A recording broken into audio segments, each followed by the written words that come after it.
After leaving Furzit at the northern end of Loch Trigg, a walk of about a mile, during which we passed the dam, brings us to the climb we must make in order to gain the long ridge on the west side of the loch. Our first objective is a prominent pillar at 450 metres on the broad ridge north of Maelkinjerrig. The pillar is one of a series marking the line of the underground tunnel carrying water from Loch Trigg to the hydro power generation plant which serves the Loch Arbor aluminium smelter at Fort William.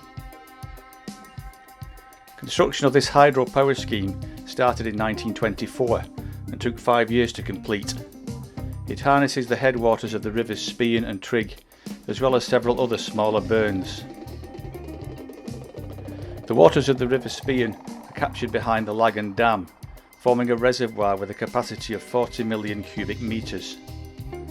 The 3-mile tunnel then takes the water to Loch Trigg, and from there a 15-mile long underground tunnel directs the water to the turbine house at the Fort William aluminium smelter.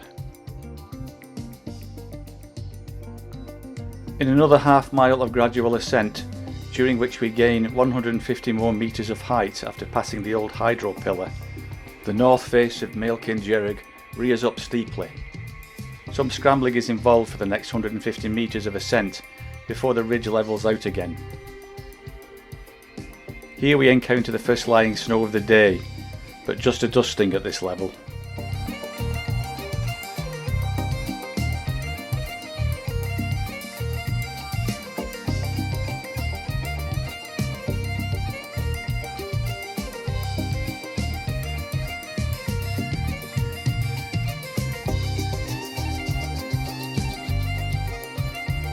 From the top of Maelkinjerrig, it's a 3-kilometre walk to the 1105 metre summit of our first Munro of the day, Stob a Corrivean.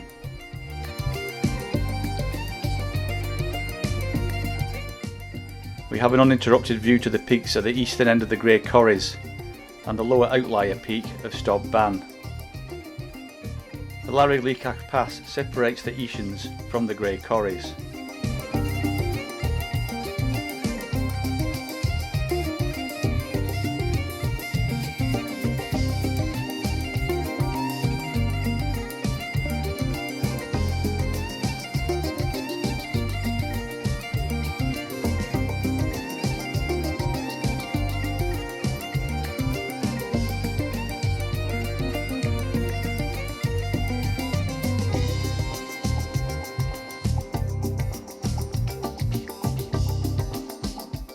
Above the 900 metres point, it's time to step into our crampons and enjoy a cruise over the firm snow lying on the upper ridge.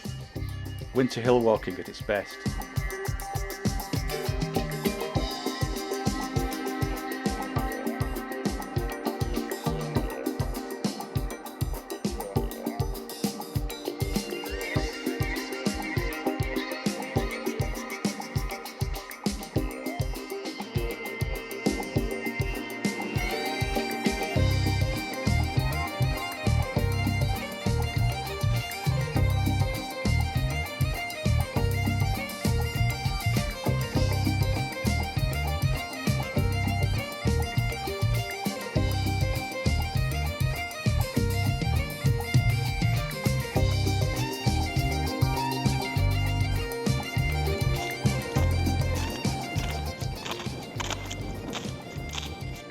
Stob a Corrivean means the peak of the middle corrie, and this middle corrie falls away steeply southeast to Loch Trigg.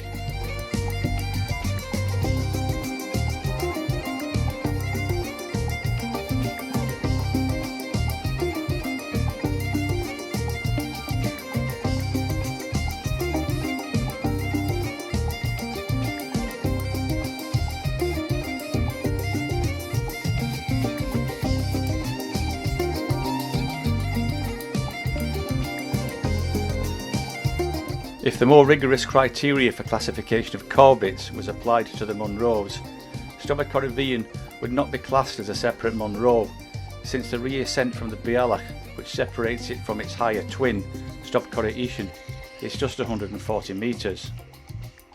A Corbett requires a minimum reascent of 150 metres from any direction, but no such requirement is applied to the Munros, which is a much more subjective list of Scotland's highest mountains.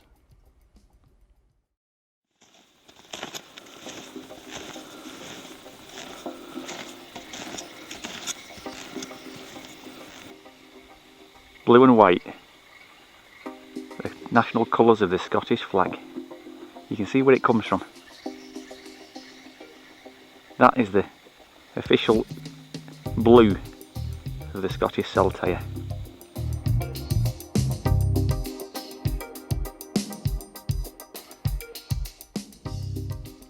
The ridge southwest to Stobcory Easains encloses the impressive Corrie Easains Beg, and from the Bealach, Stobcory Easains forms a graceful pyramid, its northeast face cascading into the Corrie.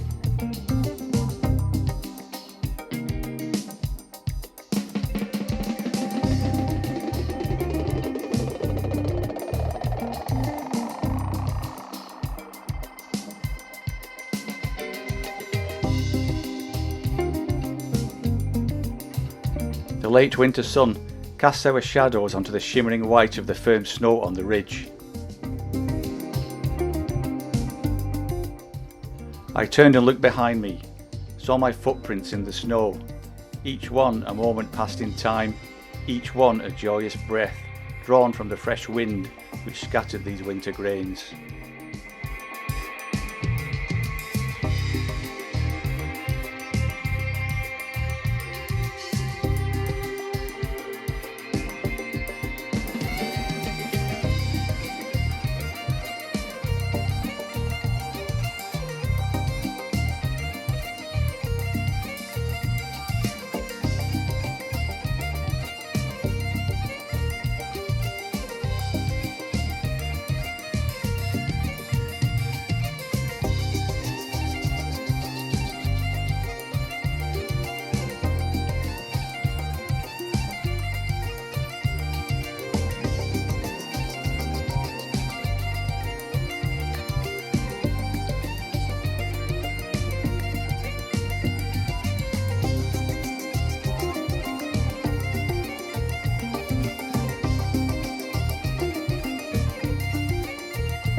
The return route back to Furzit requires a reascent of Stobcory Vian, which means we will end up having bagged this one twice in the same day. It would be cheating though to count this as a second ascent of the mountain and include it as part of a second round of the Munros.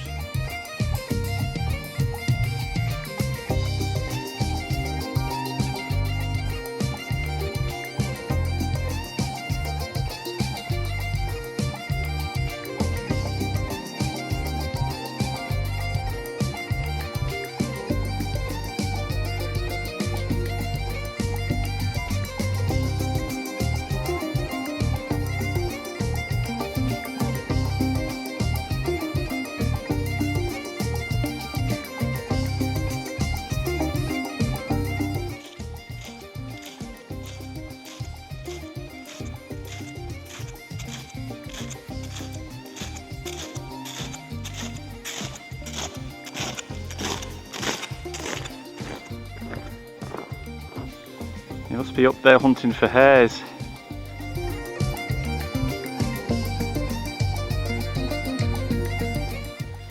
Yeah, you don't see foxes too often when you're out on the hills, do you?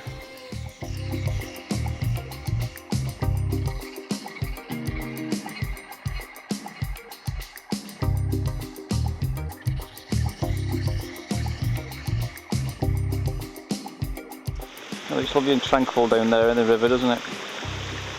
It's bathed in the sun.